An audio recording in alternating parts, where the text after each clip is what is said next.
Aujourd'hui, je vais vous parler de petits détails repérés par les fans dans les duels de la prélogie. Dans la prélogie de Star Wars, on a de nombreux superbes duels, avec des chorégraphies assez variées. Mais j'aimerais revenir sur le duel de Mustafar. En effet, Anakin passe du côté obscur, va sur Mustafar massacrer les dirigeants de la CSI, et il finira par affronter Obi-Wan. Mais dans ce duel, à 2 reprises, il y a un détail assez intéressant. À plusieurs reprises, Anakin essaye de tournoyer son sabre pour découper les mains d'Obi-Wan. C'est assez subtil, mais ça rappelle la technique qu'il avait réussi à utiliser contre Dooku au début du film. Il s'est dit qu'il avait réussi avec Dooku et que peut-être il y arriverait avec son maître. Et le deuxième petit détail intéressant, c'est à la toute fin, au moment où Anakin sera battu, il saute en direction d'Obi-Wan et il lui passe au-dessus.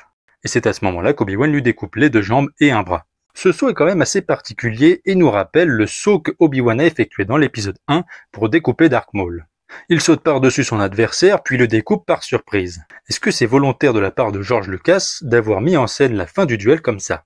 Est-ce que Anakin a voulu effectuer la même manœuvre que son maître des années avant, en lui passant au-dessus et le découpant? C'est probablement le pur hasard. Mais la BD canon Obi-Wan et Anakin nous pousse à croire que c'est fait exprès. Il y affronte un droïde qui a été programmé pour effectuer les mêmes manœuvres que Darth Maul.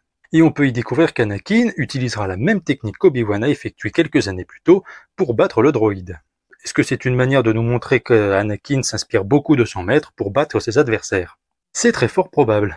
Ça nous prouve qu'Obi-Wan a le dessus sur ses adversaires et qu'il les connaît bien, ce qui nous montre, comme il le dit, qu'il le domine.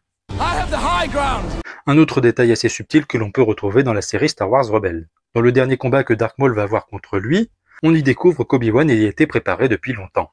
C'est un combat extrêmement court, et c'est pas pour rien, son adversaire n'a jamais changé. Il avait réussi à vaincre son maître en lui frappant le nez, puis en se retournant, lui plantant son sabre laser dans le ventre. Et c'est subtil, mais dans la série, il tente la même manière.